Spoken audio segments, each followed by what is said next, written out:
욥기라는 책을 우리가 지금 한 주간 하고 있지요. 욥기는 일반 성경처럼 하나님의 계시다. 하나님이 하시는 말씀이 처음과 끝에는 많지만 중간에는 이건 사람의 소리가 아닌가, 인간들의 어떤 지혜나 호소가 아닌가, 좀 그래서 의아스러울 수 있어요.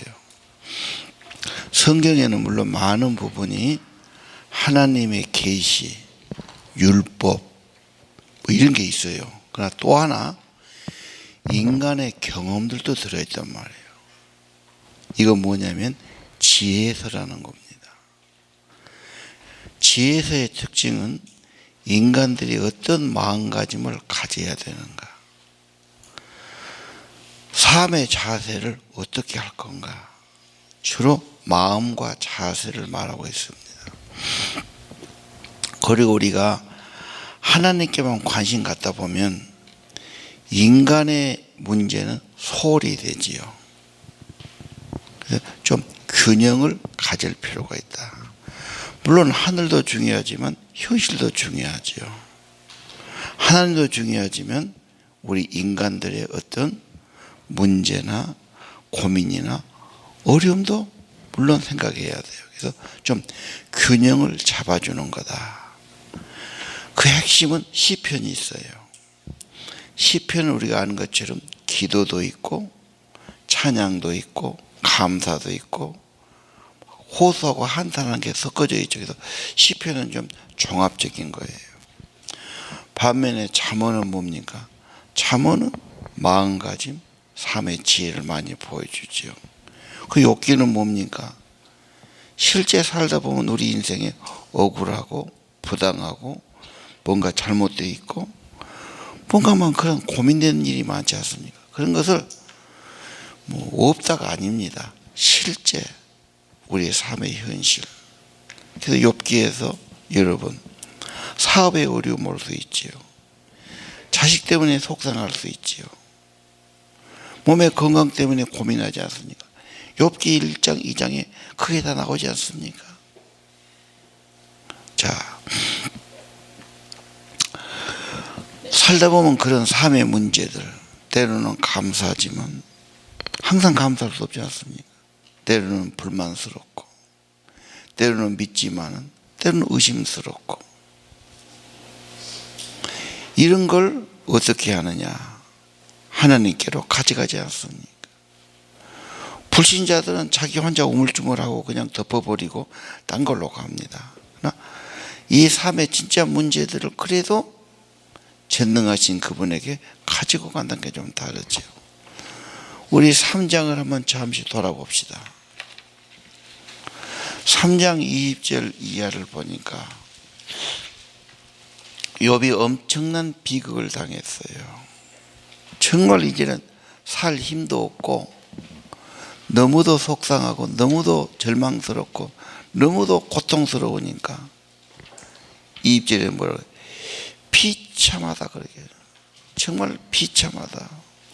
있는 거 다 없어지고 자식 다 죽고 몸에 엄청난 병이 있고 남는 게 뭐냐 말이에요.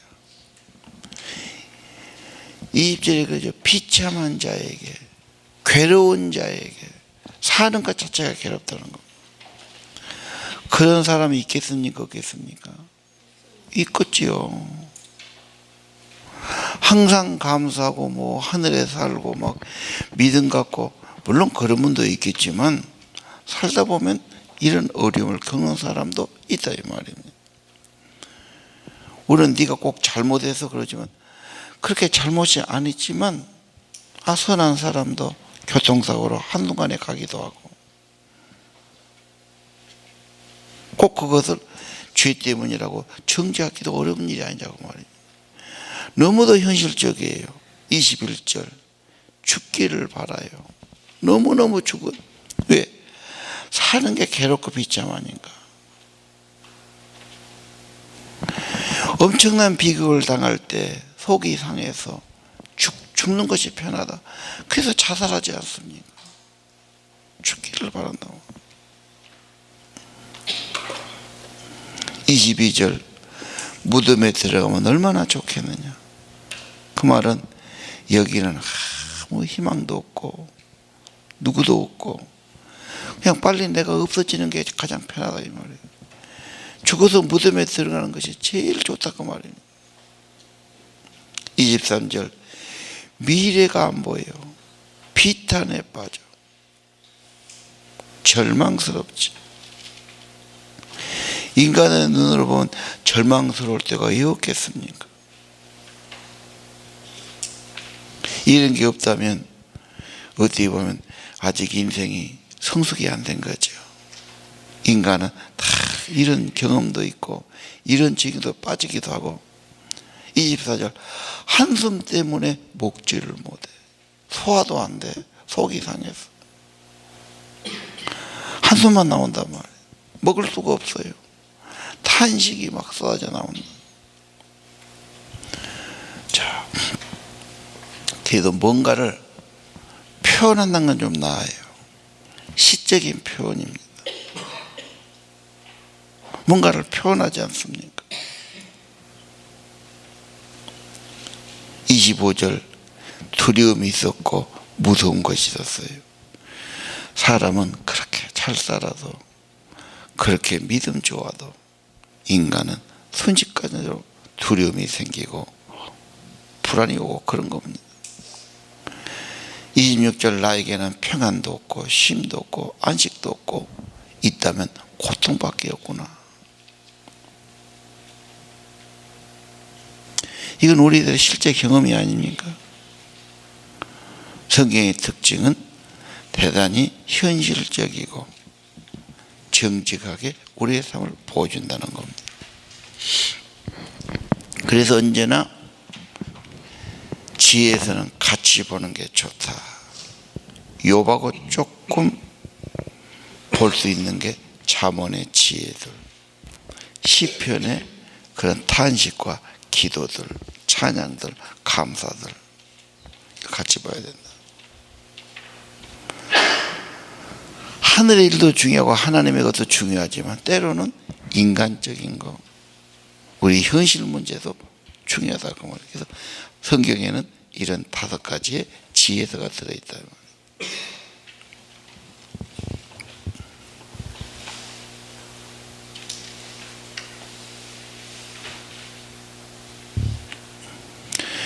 그래서 아가서는 사랑을 말하기도 하고,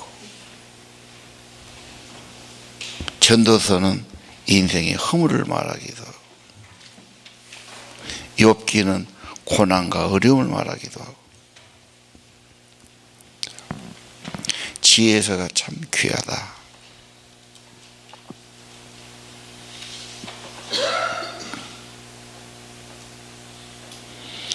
억울하기도 하고 부당한 대우를 받기도 하고 열심히 내 보상을 못 받기도 하고 너무 당혹스럽고 분노할 수 있어요. 그리고 이걸 한탄할 수도 있고 항의할 수도 있고 싫어 표현할 수 있는 겁니다. 현 어려움은 우리 눈에 한계가 있는 것처럼 우리 눈 안에는 잘 안 보입니다. 안개 속에 들어간 것처럼 신비한 어려움 속에서 답답해하죠. 그러나 우리는 욥기 이서를 보면 마지막에 욥이 하나님께 무릎 꿇는다. 하나님의 말씀을 받는데 풍랑 속에 폭풍 속에 받아요. 그 말은 딴 데 쳐다보니라고 딴소리 듣니라고 그러니 진짜 어려움 당할 때 이제 하나님 말씀에 귀를 기울여요. 그래서 고난이 확성기다 그렇게 말하잖아요. 보통 때는 다 건성으로 듣고 대충 봅니다. 정말 어려울 때는 길이 없으니까 진짜 하나님만 바라보고 그 메시지에 귀를 기울이고 받아들이는 거예요. 그리고 욥은 해결이 됩니다. 아마 하나님 말씀 받으면 거의 자기 마음부터 변하고 올 겁니다. 예, 하나님도 역사하실 거고요. 자, 오늘 한번 5장을 그래서 보겠습니다. 5장은 도움을 말합니다. 1절 나의 도움이 어디 있나. 사실 도움이 쉽지 않습니다. 도우러 왔지만 도리어 짐이 될 수 있지 않습니다. 천사가 나를 도와주겠나. 내 문제가 어려움 당할 때 그것도 하나의 기간이 있지 않겠습니까? 낮아지는 기간도 있고 회복될 때까지 기간도 있죠. 한번 내리막길 가면은 금방 그게 멈춰지지 않습니다. 그래서 도움도 없고 대답도 없다. 답답한 거죠. 2절은 뭡니까? 마음속에 분노가 있단 말이에요. 분노는 결국은 삶을 파괴하죠. 요즘 사람들의 마음이 분이 좀 많이 차 있어요. 욕심도 차 있지요. 허영도 차 있지요. 자꾸 보고 들은 것은 엄청나는데 내 현실은 그렇게 안 되니까. 그래서 마음들이 다 많이 병들어 있다. 화가 차 있다. 그래서 막 이상한 짓을 한 거예요. 멀쩡한 것 같아서.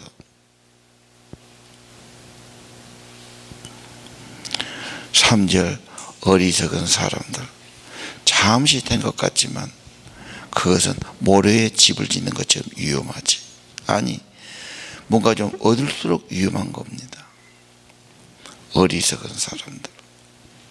근본은 하나님의 진리고 지혜도 생명도 없어요. 어리석은 자는 모래에 집을 짓는다고 했잖아요. 집을 크게 지을수록 위험한 겁니다. 요즘 세상 사람들이 하나님 없이 잘 사는 거, 성공하는 거 굉장히 위험하지 않습니까?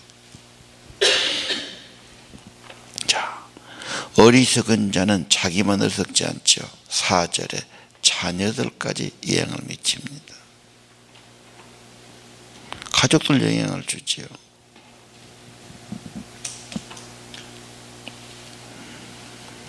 물론 자녀를 위해 기도를 많이 해야 돼요. 그러나 더 중요한 것은 자기가 성령의 사람이 되어서 자녀에게 대할 때 그리스도의 마음으로 대하는 게 중요합니다. 주님의 은혜와 주님의 사랑과 주님의 지혜를 어린아이가 어떻게 알겠어요? 엄마 아빠가 믿는 믿음을 통해서 나타난단 말이에요. 그런데 윽박지르기나 하고 화만 내고 욕심만 가지고 그렇게 대하면 아이가 어떻게 되겠습니까? 요즘 애들도 엄청 병들어 있어요.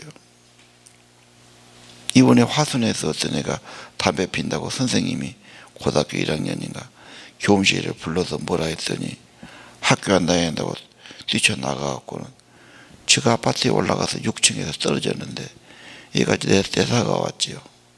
조사하고 야단하는데 요즘 애들은 뭐 어디 높이 올라간다고 다 잠가놔야 돼. 한둘이 그래야지 지금. 그 말은 속이 상한 애들이다 그 말이죠. 뭐 말하면 그걸 받아줄 수가 없지 않습니까? 겉만 멀쩡하지 다 속들은 지금 깊은 병에 들이는 시대예요. 그걸 봐야 됩니다. 5절 굶주려 있지요. 욕심만 부리죠. 그리고 뭘 가지면 될걸 가진다고 해결이 안 되잖아요. 그 애들이 막 가서 엉뚱한 죄를 짓고 막 뭘 사고 막 뭘 놀고 막 해결될 일이 아니야 그게.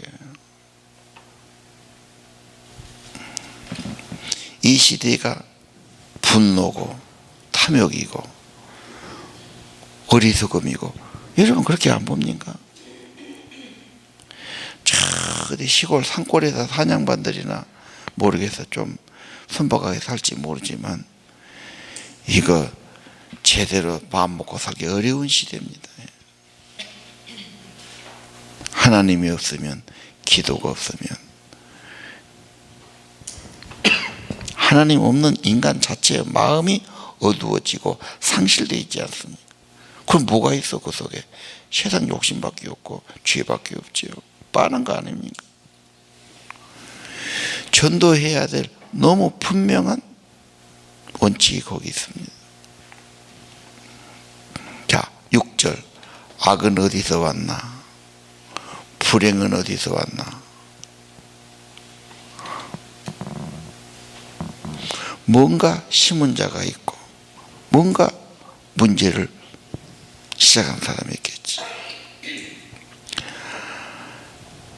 죄를 짓고 악을 지으면 이건 계속 번져가고 연쇄 반응이 옵니다. 이게 문제입니다.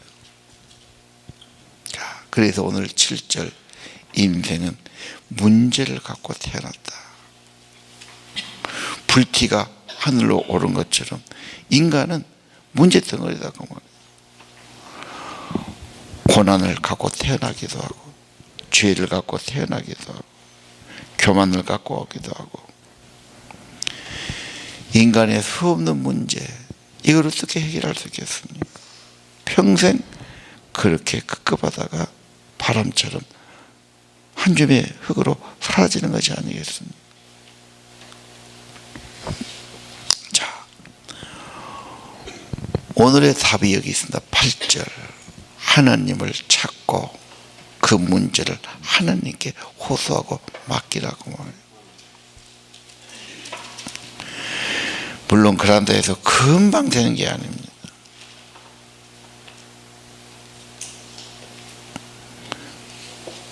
거기에는 성숙도 있어야 되고, 기다림도 있어야 되고, 인내도 있어야 되고, 믿음도 가져야 됩니다. 문제와 불안과 분노와 이런 거, 막 술을 먹을 수도 있고, 막 세상으로 막 나갈 수 있습니다. 그러나 그것은 더 키우면 키웠지 해결해야 안 되지. 이런 문제 계속 하나님께 갖고 나오게. 자, 9절. 그분 하나님을 말하죠. 우리가 알 수 없이 위대하고 놀라운 일을 행하신 분이죠. 그분이 누군가? 땅에 비를 내리시는 분이지. 그래서 만물이 자라지 않는 것. 그분이 누군가? 11절. 겸손한 자를 이끄시고 애통하고 아파하는 자를 안전한 곳으로 인도하시는 분이네. 그분이 누구신가? 12절. 꾀부는 자를 좌절시키고, 인간이 머리를 자꾸 쓰지만 그 인간의 꾀는 욕심이 들어있고 죄성이 들어있잖아. 머리 쓰는 자는 결국은 당합니다. 특히 신앙인은 머리 쓰지 말고 하나님의 지혜와 말씀을 따르려고 해야 돼요. 근데 지가 더 똑똑하다고 생각하거든. 성경은 무시하고. 그런 사람은 많이 실패를 통해서 인간의 한계가 있다는 것을 경험해야 되겠지. 그래서 또 잘난 머리도 씁니다. 안 됩니다. 하나님께 맡기고 하나님의 분부를 진짜 받들어 가야 됩니다. 아니, 목적도 바꿔줘야 돼요. 돈도 나지 마십시오.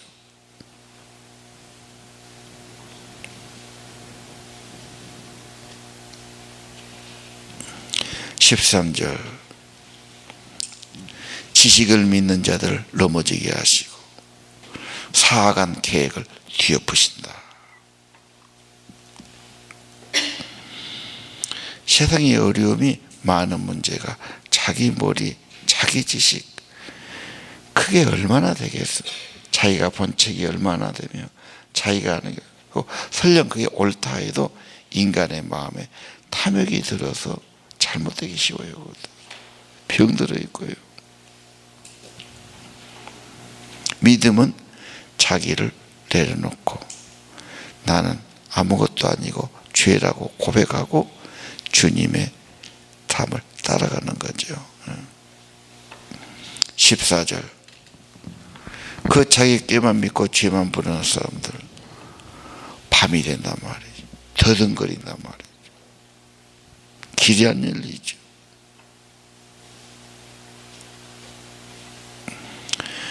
그러나 하나님은 이런 악한 세상에서도 경건한 자는 건져주시네. 건건한 자에게는 소망이 있지.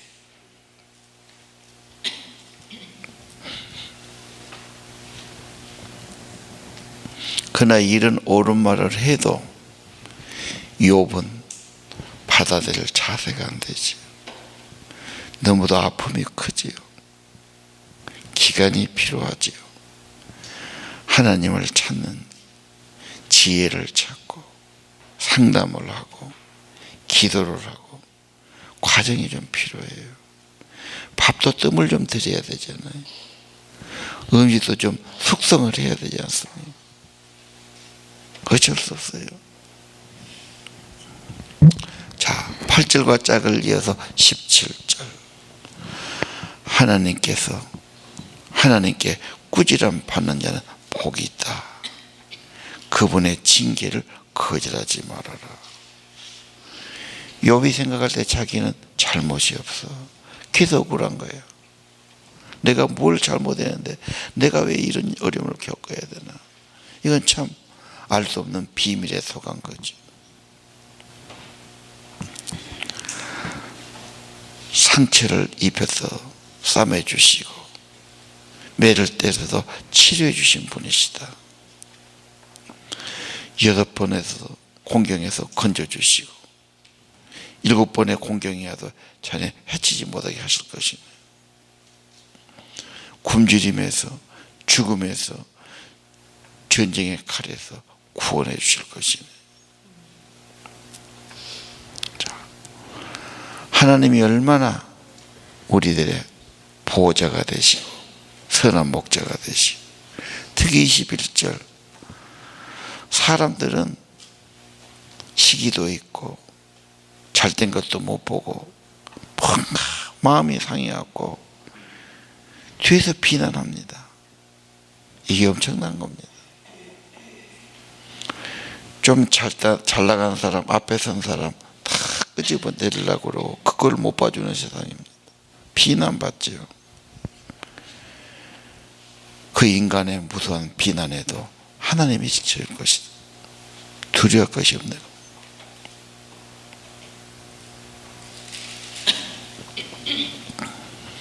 이 23절은 좀 시적인 표현인데 돌뿐인 들판에 내놔도 들짐승이 있어도 자네는 평안을 누릴 거다고 말해요. 세상에 악한 자가 많고 문제가 많고 어떠한 곳에서도 하나님이 자네를 평안할 주실 것이다. 당신이 평안하면 24절 집도 평안하다. 당연하지요. 내 삶이 내 마음이 불안하면 편안할 것이 없죠. 결과적으로 25절 후손이 많아서 땅의 풀처럼 많아질 거고 번성할 거네 그 말이에요. 장수한 후에 무덤에 이 무덤을 뭐라고 그래요? 곡식단이 추수마당에 도착한 거. 계시록은 추수라고도 말씀드리죠. 추수하는 거다. 알곡이 되는 거다. 천국 곳간에 들어가는 거다. 자, 오늘 잠언은 하나님의 계시는 아닙니다. 인간의 지혜요, 경험이요. 그렇죠. 그래서 조언을 하는 겁니다. 우리 여러 가지 오늘 지혜를 말씀드렸습니다. 우리 앞으로 2달 동안 잠언을 할 겁니다. 그리고 7월 8일은 시편을 할 겁니다. 좀 지혜 문학에 우리가 좀 더 관심을 가지시고, 잠언이 어렵다고 그러면 막힌다고 그러면 시편을 잠언을 함께 보시면서 욥기 문제를 풀어가시고 은혜를 받으시고 하나님의 주시는 지혜로운 삶의 자세, 마음가짐이 되기를 바랍니다. 기도드립시다.